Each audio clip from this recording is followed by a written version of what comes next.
What's going on, y'all? So we back. Listen, I had to come on camera because today has been frustrating. All right, listen, girl, with that news that we got earlier this morning, this afternoon. Anyway, let's just go ahead. So since we've been on a Tyler Perry kick,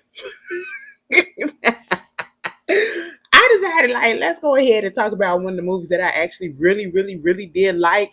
Let me tell you something. Tyler Perry is one of those people that, again, people can't really talk bad about or whatever. You can't critique them without them saying that you hate him or whatever, but you could do that for everybody else. Ain't nobody got time for that. Okay. Ain't nobody got time for that. At the end of the day, if you need to call something out you have to call it out. You can do it with tact. You can do it with no malice behind it, because if you are a fan of somebody, as I always say, if you're a fan of somebody, you should be able to give the good and give the bad. All right. And I feel like, everybody needs some type of critique. Okay. That's so that they can take it in and adjust. You know what I'm saying? So that they can make their next project better. But unfortunately, for some people, they look at it as if you're hating, and that's really not what it is. I don't know what type of hole or what type of mindset these people have, but that's just what it is, especially when it comes to Tyler Perry. But at the end of the day, we can't sit here and act like Tyler Perry ain't put out some good stuff. Now, I don't know about the later years, okay? Some of the recent things that he has put out ain't been terrible, but they ain't been good, okay? Because I can sit there and watch it. I'm not gonna sit here and lie and say that I didn't go back and watch Mia Coppola, not just for that sex scene, but for the whole beginning. Like, oh, my hair. Come on, get it together. The whole thing. I watched the whole thing a couple of times, okay? And I went back and watched Divorce in the Black. I'm not even gonna sit here and lie to you, okay? Because parts of it was okay. The only critique really, really, really that I had for Divorce in the Black is that it was a little bit too drawn out, and it was something that we seen all the time. I just wish, like with Tyler Perry, my whole thing is, and especially given what Medea's family reunion is, I understand where he's getting his inspiration from, getting his thought pattern from his experiences when he was younger, seeing his mother go through things, seeing people in his family, the women in his family go through things or whatever. I understand that. But at one point, we have to say enough is enough and stop putting out this trauma corn, okay? Because that's just basically what it is when it comes to Black women. And, some of the classic critiques about Tyler Perry stuff is that we always see something where the Black women are going through it. They either be single moms, they're in abusive relationships. The Black men are out here being, quote unquote devils. Okay, they're the one causing the harm, causing the abuse, and doing all of this other stuff, whatever, right? And people bring in also the colorism aspect of it, because in some of the movies it'd be like, the dark skinned Black man is the one that's the villain, and then the light skinned Black man comes in and save the day. We seen that in the first couple of movies. Okay, we literally seen that in the first couple of movies for sure, and this one as well. People have valid criticisms. Okay, and the main thing is the script. Now you can still write the same thing, but at least bring some writers in to make it sound a little bit better. You know what I'm saying? And to give it a wide range. I would like to see Tyler Perry next project be something so far out of his realm. You know what I'm saying? So far out of his lane. Like, I wouldn't mind a action flick. Okay, I know, like, some people probably didn't like it, but Alex Cross, I actually like that because it wasn't even about him. I don't even know if he produced it or whatever, but Alex Cross come from a book, okay? I think it was a James Patterson book, one of those. And so, he was playing the detective. He was playing the main character, and I actually liked him in it. When he guest stars in other people's stuff, and that movie that just came out on Netflix probably a couple years ago or last year with Leonardo DiCaprio and everybody, and it was talking about the world is about to end or whatever, and it had everybody and their mama making a cameo in there, and he was on there playing one of the newscasters. I actually like that, and he did a good job in there. Okay, so it's like when he gets out of his own, in my opinion, this is my opinion. When he gets out of his own, universe of Madea and Tyler Perryism, and he go do other projects outside of what he normally does, I feel like he does a good job. I really do.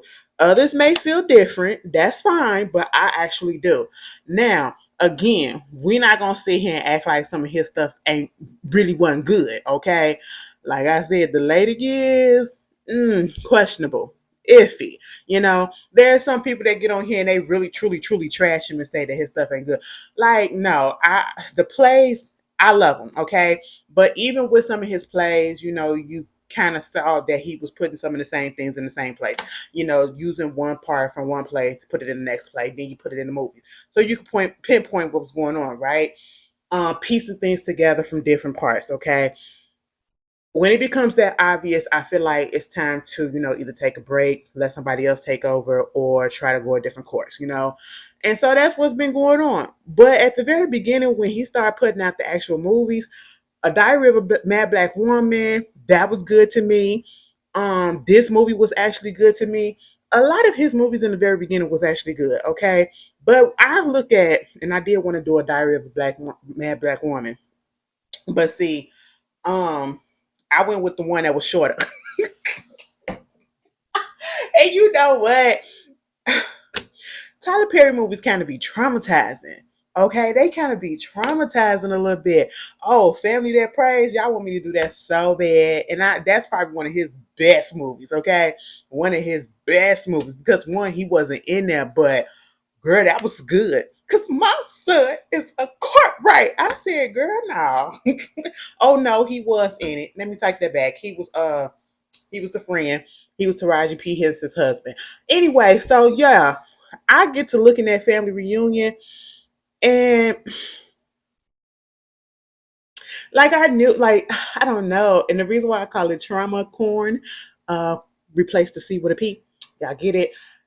Is because it's traumatic. Like you have to understand, like it's just so traumatic. It was a good movie to me, but it was just so goddamn traumatic, y'all. I'm sitting here looking like, damn. And then when you think about Diary of a Mad Black Woman, you think the same thing because she's getting, you know, neglected and pushed to the side for a lighter skin. What was it, a Latina or whatever? You know, a younger version, I guess, of her, and you know, she just oh my God, it was just a lot. You know, just being done wrong. A black woman being done wrong. Can we be done right? But at least at this movie, you know, we got resolution and they get their happy ending at the end. I guess we can give that to them, okay? They don't just continue the movie being, you know, in that state. They find themselves and they get to where they need to go. Um Medea's Family Reunion came out in 2006. Oh, that was right after I graduated from high school. I remember going to the movies to see this, okay?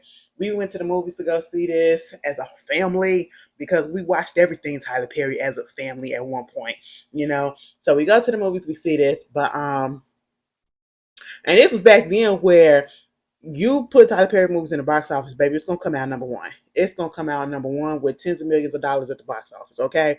Each and every weekend that it came out, it was number one. And this was one of the main ones. Baby, let me tell you something. Um We don't even got to go scene by scene because honestly, you should have been in 2024. It's on Tubi if you want to watch it, but you should have already watched Madea. All right, come on BT, come on BT Plus the app. Well, I don't even think they got it on there no more, but yeah, it's on Tubi for sure. This movie was so freaking traumatizing as I was sitting here watching it, especially given the fact that it's been an uptick about people, especially in celebrity entertainment, you know, being confronted and being put on blast for and trying to, you know, be held accountable for their actions of domestic violence, DV, right? And I was just like, I remember that this movie had abuse topics in it or whatever, and Isaiah topics in it and all of that. But I feel like what some people fail to get, especially at the very beginning, because it took me multiple looks to realize what was going on. When the movie first comes on, you have Blair. And listen, Tyler does this thing where he can get a character, especially the black man, okay? That's just who it is. That character that is the villain, baby, we will hate him forever. no matter what role he goes into playing on whatever other set, whatever other project outside of Tyler Perry or whoever, they will forever be known as this bitch of a man on this show. Okay, we seen it with old boy that played in Diary of a Mad Black Woman. We see it with Blair Underwood on this one. We see it with oh my goodness. Uh damn, Mike. Okay. What is his name? What's his name, Mike? Y'all know from uh Why Did I Get Married? The way that he did Sheila. Okay, yeah, he's an asshole, but see, I like him. See, he was the only one that could come out of it because he played on a rookie, and I actually like him on a rookie real good. So I don't see his character for Two could play that game. Why Did I Get Married? You know what I'm saying? I should do that next. I should do that at one point. That's a good talking conversation as well. But this movie actually brings up some stuff because this is like again trauma, and this is what a lot of people go through, unfortunately. And first of all, you got an all-star cast. You had Blair Underwood, Lisa Andrea. I hope it's what is it, Angel? Baby, she played Vanessa, Miss Lisa, okay? Cicely Tyson, Maya Angelou.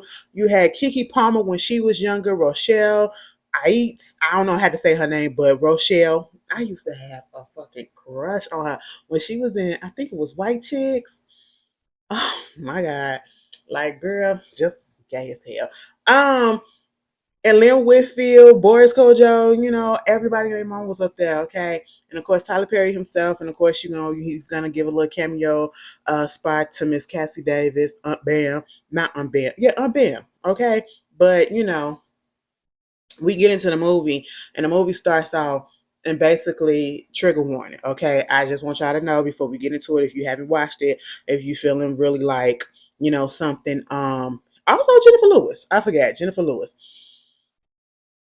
it's about domestic violence, okay? It's about abuse in relationships, and people that cover it up, and people the way assault, and it's just a lot of trauma. It's a lot of trauma. And like I said, when you first saw this, especially if you was younger, you probably didn't get it at the very beginning. You didn't get it at the very beginning what was going on. And when I say the very beginning, I mean that opening scene, where you have Vanessa who is laying in the bed, and she wakes up and she finds rose petals on her bed. Then she goes into the bathroom because she hears violinists playing, and there literally are violinists in the bathroom with a tub of water, a bubble bath that has been drawn for her. And you have Carlos, played by Blair Underwood, sitting on the tub, and you just thinking, oh, this is sweet. Oh my God, he woke her up with a bath, and that's so cute. He got the violinist up in there. He got, rose petals on the bed. That is beautiful. But then when you listen to the dialogue and you realize what he's saying, and after you look at the movie, you understood exactly what he was saying and why that bath was there. He said, listen, I'm about to go to work, but I ran you a salt bath to help with the soreness. I said, wait a minute, bitch.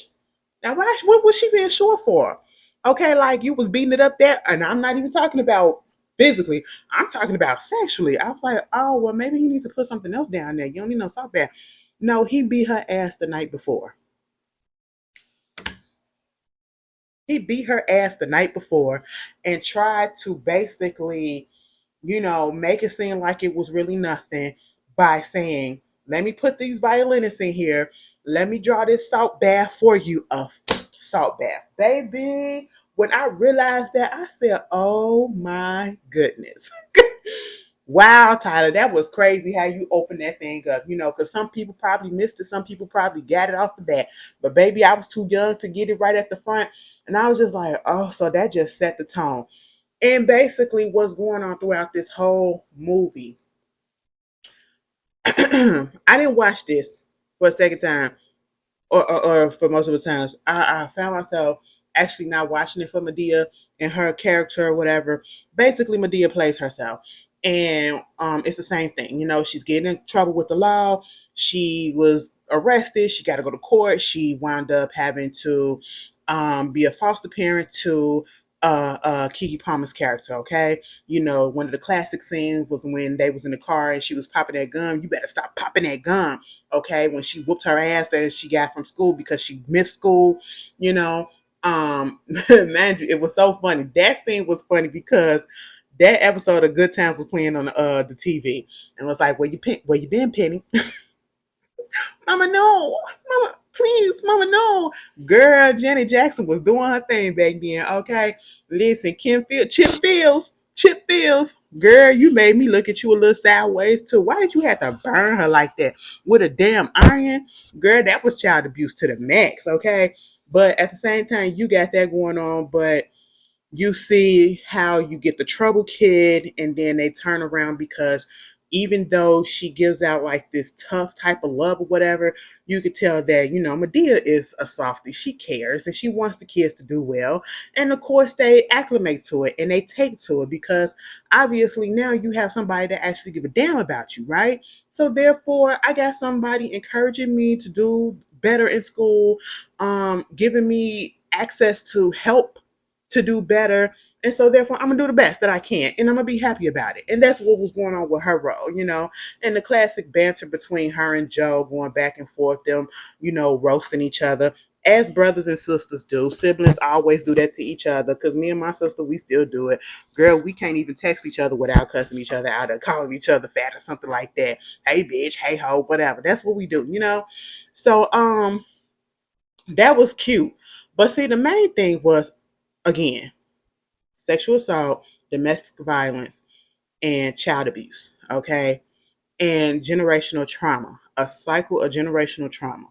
And I feel like one of the main critiques that Tyler Perry does have at this day and age is because he continues to do this a lot. And it's like, we get it. Can you do something else?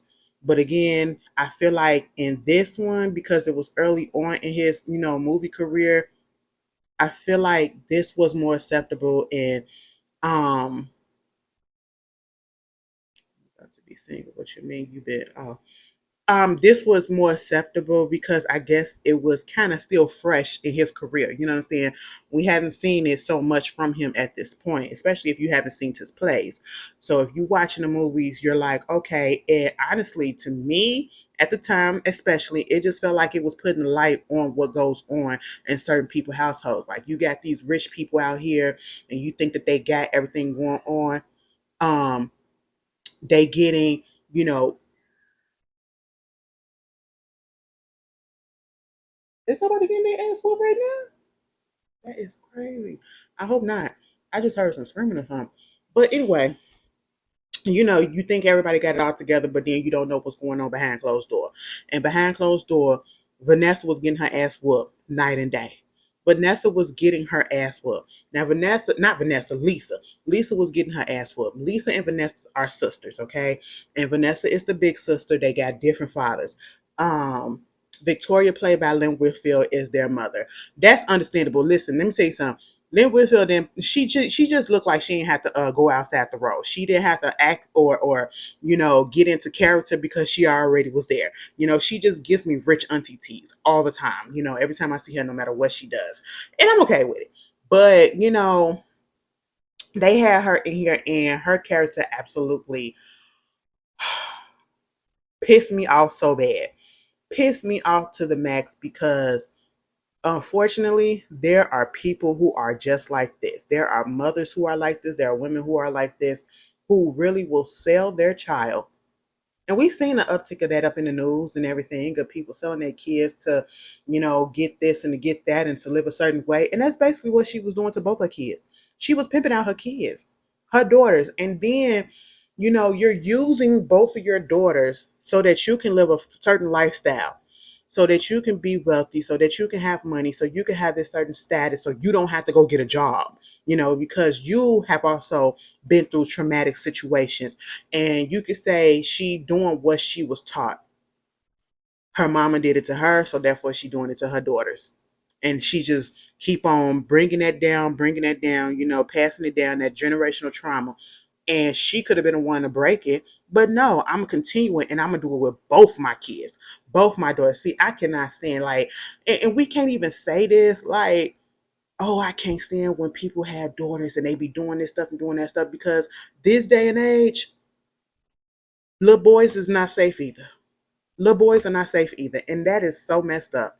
That is so messed up. It's so many little boys that's out here and grown ass men who have had trauma happen to them in a sexual way when they were younger.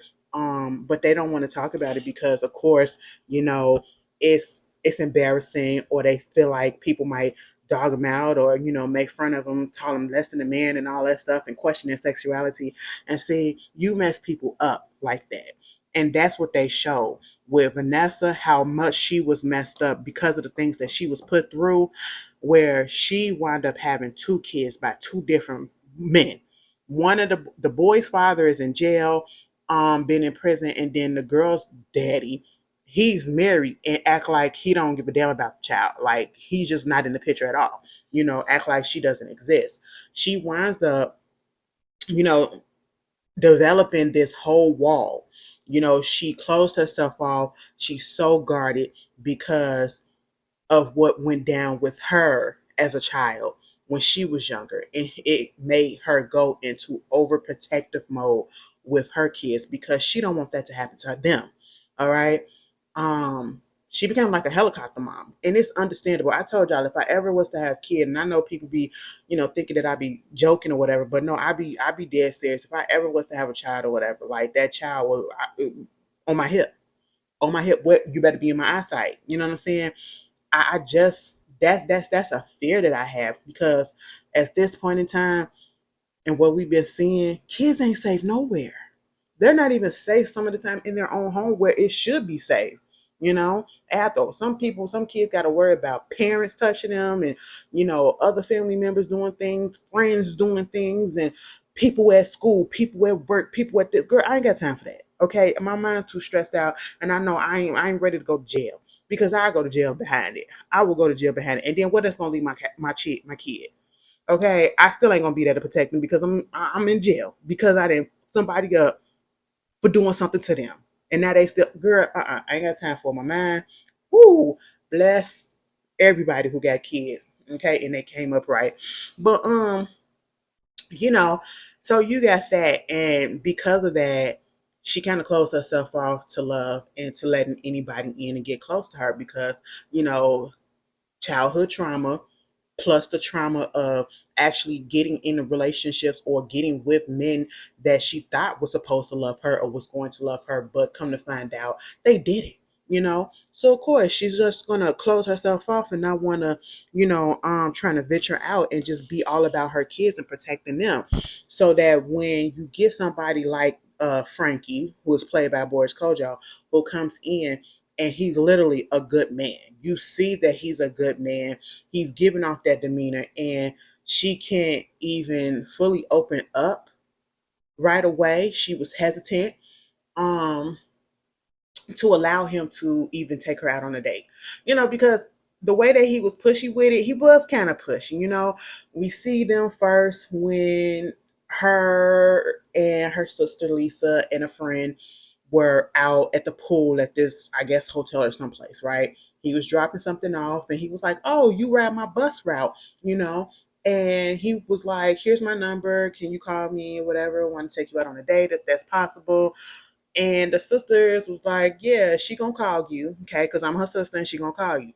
And she never called him, but she wound up getting back on his bus and he just kept on. I don't know. You can call it maybe because how it is today, we can kind of look at it a little bit like manipulation or whatever, or, trying to force her to say yes or whatever because you're talking to her in front of everybody on your bus route or whatever.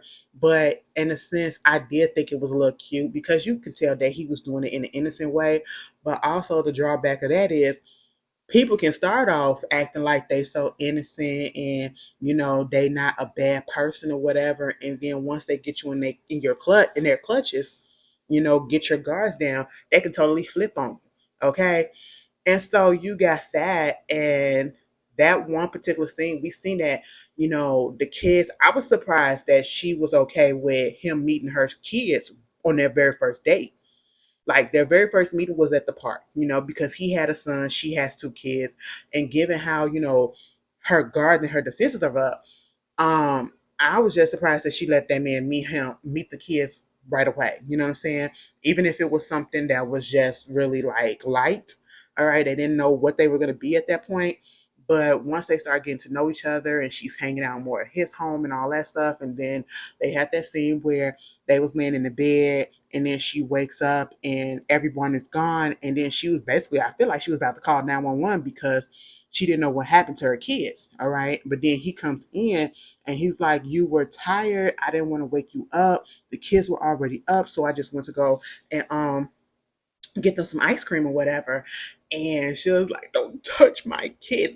Girl, I understood it. Because imagine waking up and you just like, "Where's everybody at?" And they left your ass in the house. Baby, we still trying to get to know each other. But then he was like, "Listen, just want you to tell me I love you, okay? And I won't hurt you. Neither will I hurt your kid." And I understood where Vanessa was coming from because you get people that tell you shit like that all the time. And again, they can flip. They can tell you what you want them, what they want you to hear in order to get your defenses down, only to flip her on your ass. Okay. And, you know, I just felt, but honestly, I never got that feeling from his character that he really was a bad guy and he was the one that was going to try to flip or whatever. And that's because we had Blair Underwood's character, Carlos, and he was the one that was outwardly bad. Um, You got that. This man literally was whooping that woman ass. Lisa was getting her ass whooped every fucking day. Okay? Every damn day. And what was so sad about that is some people can say that that's an extreme, put scenario that he was putting out there. He was exaggerating. But it is people out here that literally get their ass whooped every day and they so scared to do something because anything could tick their partner off. And this, excuse me, this goes for heterosexual relationships where you got men beating on women or women beating on men, and LGBT relationship, gay and lesbian relationship. Oh, they be boxing. They be boxing, okay? And it's so it makes me so mad. It makes me so mad because you get into a relationship with somebody, that means that you are trusting yourself with this person. This person is supposed to be your person. It's supposed to be the person that you come to when you need any and everything. It's supposed to be your safe place. But when your safe place is your what makes you scared and is whooping your ass all the time, it's just, oh wow. It's just, I don't ever want to be in that situation, and I feel for anybody that's in that situation. It's just like, and as we saw, they'd be like, people still today in 2024 would be like, well, why would you go back and why would you stay this long, whatever, when that whole situation came out about Irv Gotti and this current, lawsuit that he got against him. And I was looking at Rock's video and it was somebody that was in the comments was basically like, well, why did the girl go back with him and be a girlfriend and all this stuff or whatever? That just doesn't make sense. And I'm sitting here and I literally said, like, you don't know how domestic violence work. You don't know how all of this work in 2024. Literally, it was a power thing. It was I'm gonna throw my power over you, and I'm this big person still in the industry, maybe, and I can still, pull some strings to f you up. You know what I'm saying? I can manipulate you. I can control you and everything. Put your career, dangle it, and all that stuff. And it's just like, people still don't understand that. And then you have Stockholm syndrome where people will get out and then they'll come back or they'll protect their abuser. And I'm just like, it's 2024. You should know this. You should know this. So when people say, oh, get out, get out, get out, sometimes it's not that easy for everybody. Each case is different. Each person, each situation is different, you know. And so this was one of those situations where Lisa was literally being forced to stay in this relationship because he was a banker. And of course, he had money. And when I said that the mama was pimping both of her kids or had been pimping both of her daughters, she was pimping Lisa in the fact that she was using Lisa to get with Carlos so that, you know, finance for money because he had money. She didn't want it to get out that she was dipping into her daughter's trust fund because her father didn't leave her anything, you know, and so she was broke, and now she's using her daughter to get her money. That's basically what it is. And to give her a lifestyle that she felt like she deserved. And like Carlos hit it on the head, you literally are trying to live through your daughter. That's just what it is. You want to be your daughter, get 9 out of 10 jealous of your daughter, and that's why you pimping her out the way that you're doing. Because that's literally what it was. It's literally what it was. When she sat there and she told her mama that he hits her, and he's been hitting her often. And she literally said, well, what did you do to make him mad? Now, you saw at first she had that reaction like, oh my God, I can't believe that I put my daughter in this situation. And what am I going to do? I don't want my daughter to be going through this. And you really thought that at that moment, that she was going to be like, okay, get up out that situation. We're going to go over there, whoop his ass. No, she's shocked, like, oh my goodness. Like she almost cared. But then she said, what are you doing? What did you do? She flipped the script. She came up out of there real quick. Like it felt like she was a mother at first, but then she flipped that and she said, fuck that shit. What did you do to make him mad? What did you do to make him want to do that? You still gotta stick it out, okay? Suck that shit up and stick it out, baby, because I've been taking care of you all these years, baby. You gonna have to take care of me now. That's just what it is. And I said, oh my God. I wish somebody would sit down and tell me that a motherfucker been putting their hands on me, on them, and I had that type of reaction. What do you do? And that to this day is still what happens. Where people be like, well, what did you do to make them mad? What did you do to get them to that point? And as we saw in this movie, like I said, it may seem like an exaggeration, but I guarantee you stuff like this goes on. The the man coming over, the stripper coming over, Mr. Kente Oil coming over there. And if you a Tyler Perry fan from you know exactly who Mr. Kente Oil. Mr. Kente Oil, he popped back up on social media. I mean on TikTok. I said, oh, he still look good. But anyway, Mr. Kente Oil came over as a stripper because her sister and friend wound up getting the stripper to come, for like a little bachelorette type of situation. And she was like, no, she was adamant, like, get him out of here, no, no, no, no. And he wouldn't stop because they was egging it on or whatever. He getting paid to do what he got to do. And when he wound up grabbing her and all this stuff, and dry humping her and all that, of course at that particular moment Carlos would come into the house, and instantly you could tell that he wasn't here for it. And I mean, what, I can understand somebody coming in on their spouse and seeing something like that, but at the same time, and feeling away. But at the same time, you see who's there, and you can tell that it's a stripper or whatever, and you can tell that she wasn't the one that did this. Her sister and um her friend did that. You know what I'm saying? And they even told him that, right? And he made it seem like it was okay, but you could clearly tell that he wasn't here for it. And as soon as they left, he slapped the dog. Like, girl, she closed the door, and a millisecond later, after she closed the door, he slapped the dog shit out of her. And I'm pretty sure he beat her real bad that night, right? Um, that one scene where he went out to have dinner with the couple friend of his, and then they was talking and all this stuff, and all of a sudden Lisa yarned. Did like that. And she said, oh my God, excuse me. And it wasn't nothing bad. It wasn't nothing bad. I ain't never seen nobody get pissed off like that. That motherfucker got pissed off to the point that he squashed the shit out her thigh, and then got up on the on the dance floor, and basically was like, why would you embarrass me? You just like to embarrass me, don't you? Because she yarned like a regular human being, because she's tired and it's late, and you upset at that. Ain't nobody else have a problem with it but you. If something so minimal and so small like that ticks you off, uh-uh. And it was so many times I was like, girl, get the hell up out of there, get the hell up out of there. But then you have this whole, your mama in the background basically telling you, no, stay. And she tried to buck up and say, well, you're going to hit me right here in front of everybody. But of course, they ain't going to do that. They going to wait till they get into private to exert that type of control, because they don't want their public image to be destroyed. You know what I'm saying?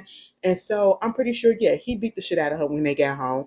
That time where she tried to sneak out the house, and when she got that jacket, it turned around, that motherfucker was sitting at the end of the bed and talking about something, you finna leave me, everybody that I love leave me, and I'm sorry, and I'll get help and all this stuff, and was like, please don't go and whatever. And he was like, you want to leave?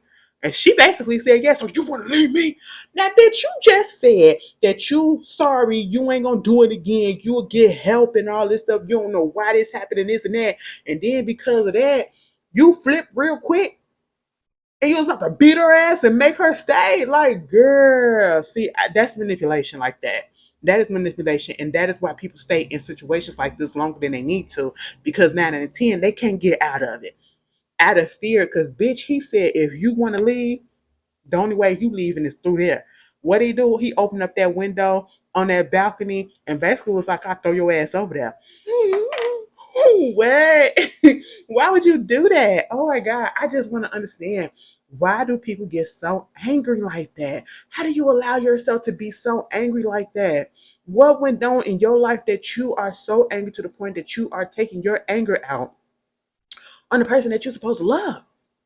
That ain't love. That is not love, and I want y'all to understand that.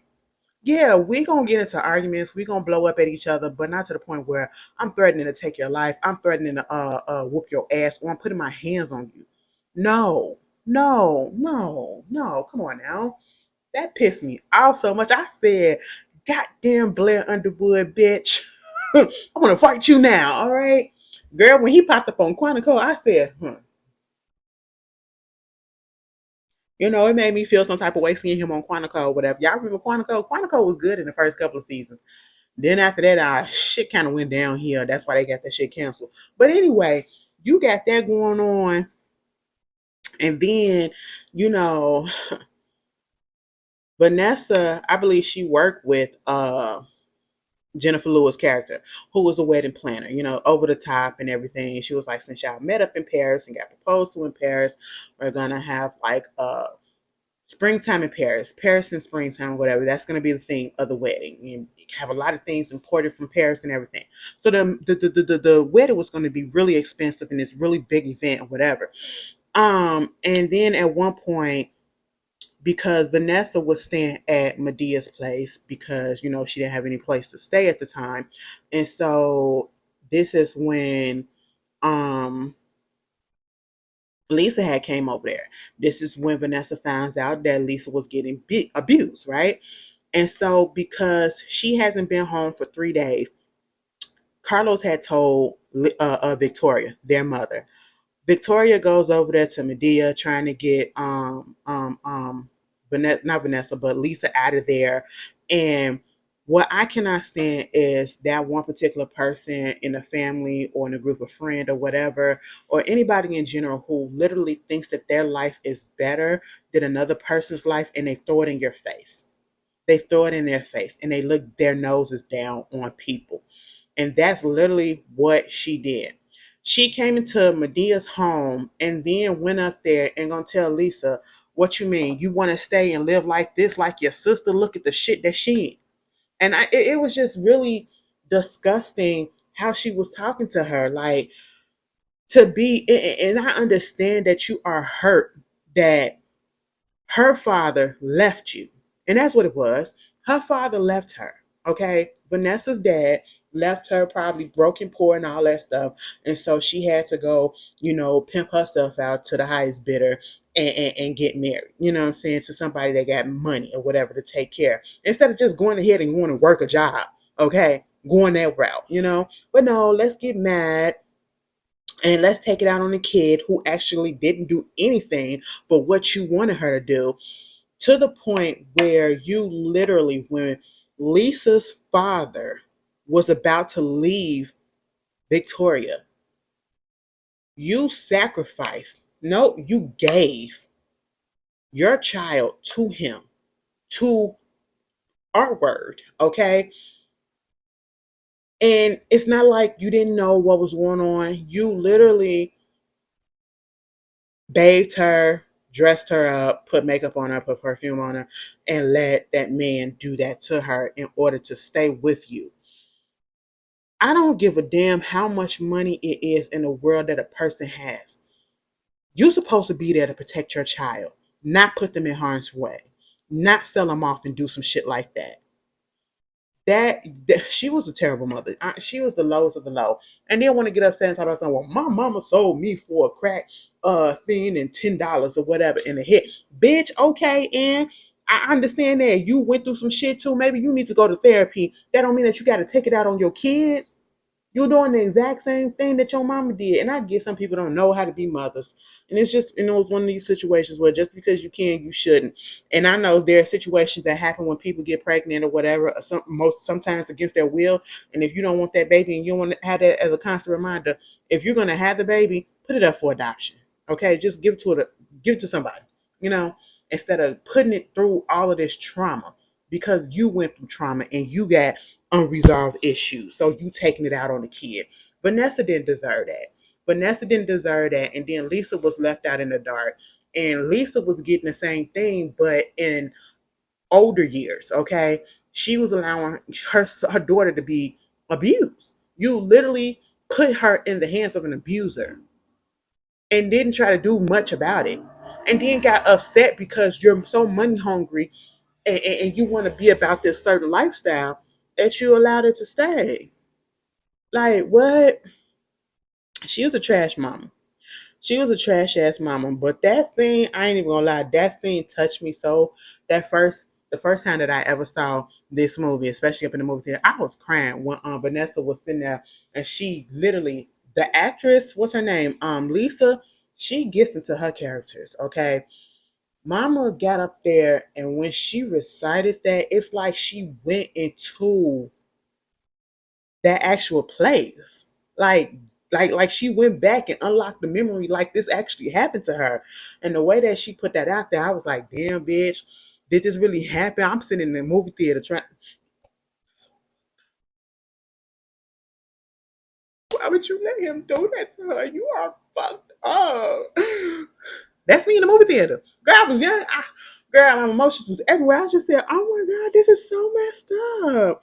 Because I was shielded from stuff like that, and then you hear stuff like, "Oh my god," and then you unlock memories as an adult, and you realize that yeah, you kind of lived in that type of not that severe, but you lived in a household where domestic violence was going on or whatever.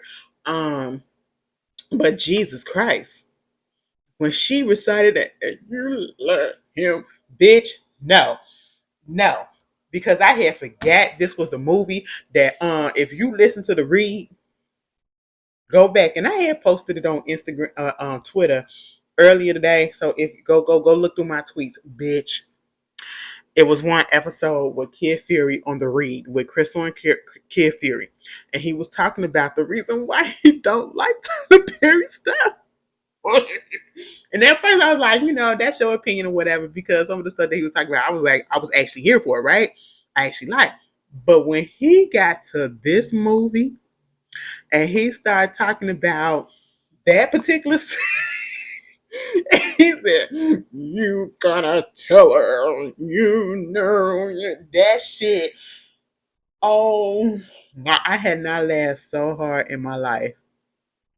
I couldn't catch my breath because when I first heard that, you have to be there when this shit goes down. Bitch, I tell you, it caught me so off guard. It was the voice and everything because that's literally how she sounded. You cannot, why would you make something that is so serious hilarious as hell? Listen, just go look at it. Go listen to it. That shit was funny. But then it's called the family reunion because we finally get to the family reunion and everybody's there, whatever. And then you get, this is where you get Cicely Tyson, you get Maya Angelou. They got them there as the wisdom, of the family and everything. And of course, they don't like the stuff that they're seeing. And let me tell you something. I love a good reunion because the shit that went down between, excuse me, Vanessa, Lisa, and Victoria, when Victoria popped up there and Victoria was like, she literally told her daughter, "Bitch, I don't love you. I love your sister more than you." And she was like, "And I got a man over here. This is you that's making me do this, and you controlling me and all this stuff. And I'm so afraid to let this man love me." And she said, "Well, if he want to love you, something wrong with you, bitch. Why do you hate your daughter that much? You actually did the harm to her. You did the shit to her. She did absolutely nothing to you, but yet you hate her so bad because of what her daddy did to you by leaving you. Wow. If that's the case, you should have gave her up.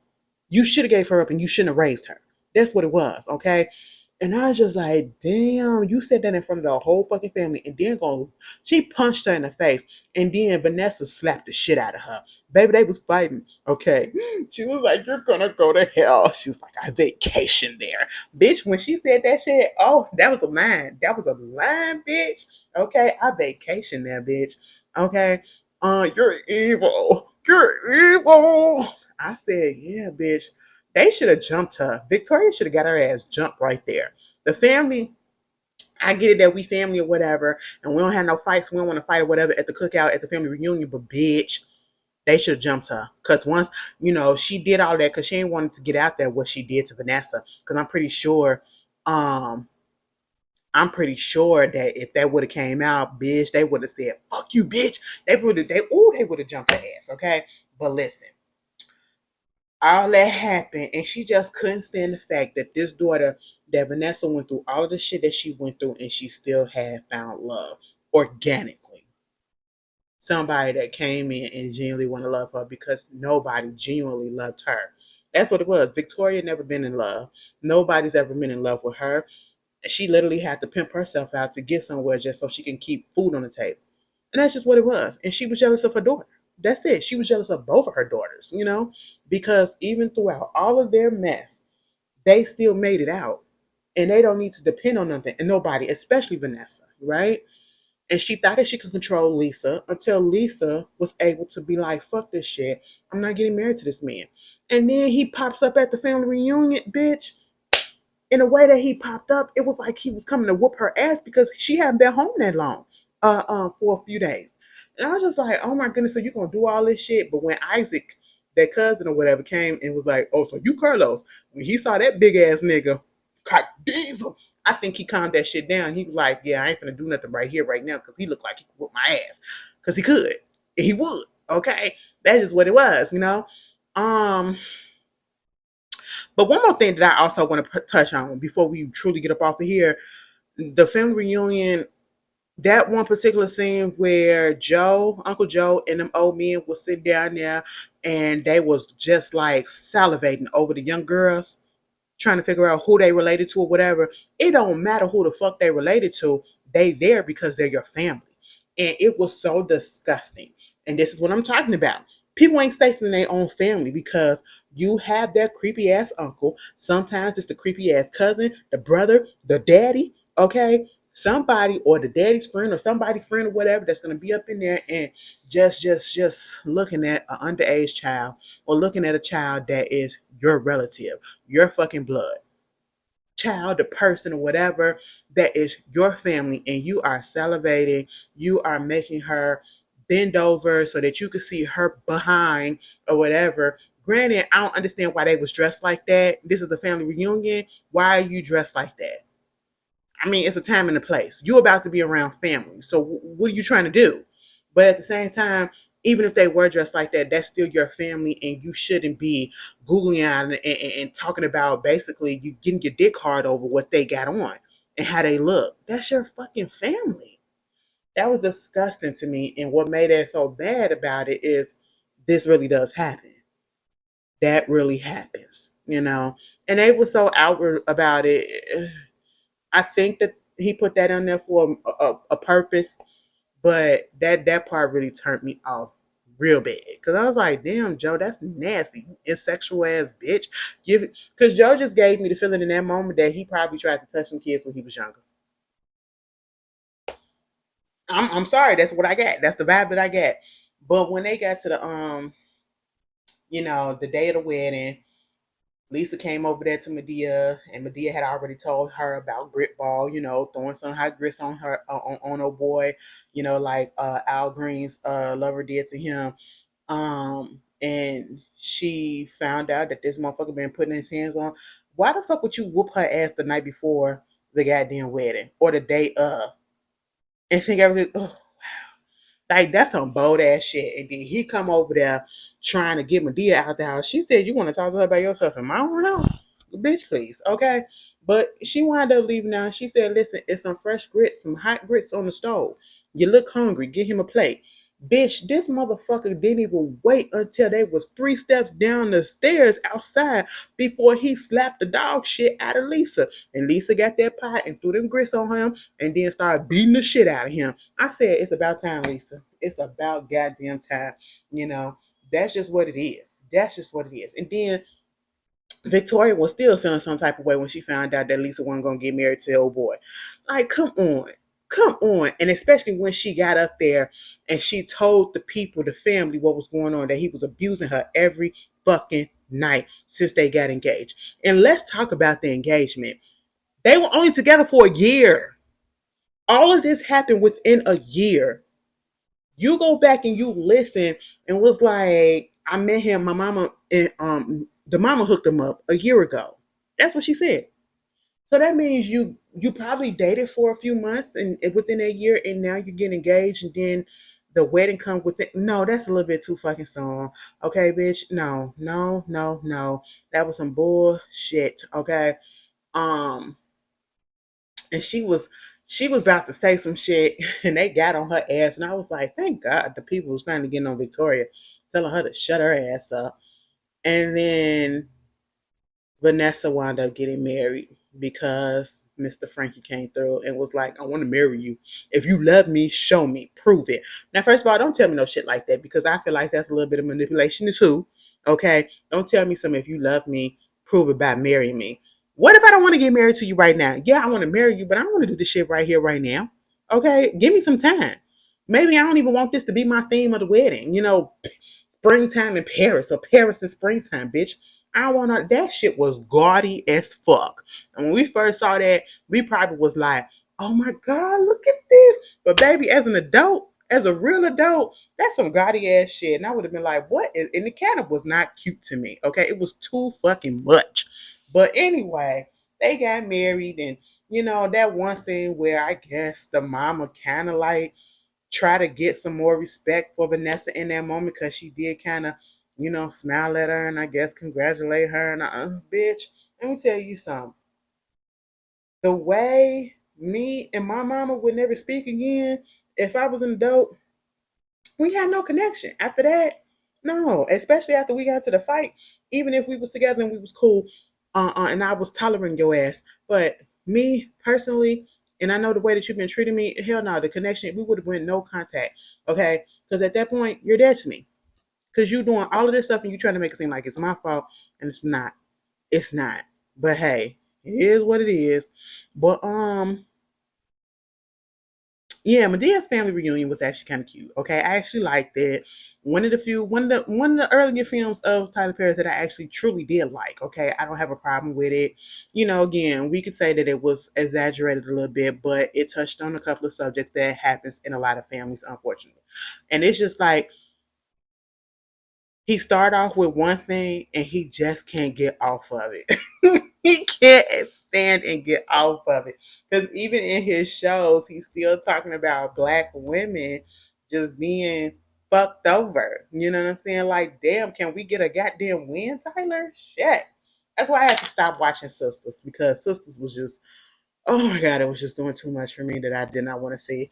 I was tired. I was tired. I was tired. I was tired. But anyway, y'all, I hope y'all, girl, I hope we have a better week. Woo, y'all, it's just been a lie. It has been a lie. Baby, they couldn't wait till Monday to give us that news. Okay, at least we would expect some bullshit to happen on Monday, not on the day that we supposed to rest. Okay, in the Bible, God said the seventh day you rest. We were supposed to rest on this day. We weren't supposed to be pissed off and stressed out. No, no. But anyway, y'all enjoy yourselves, and I'll see y'all later.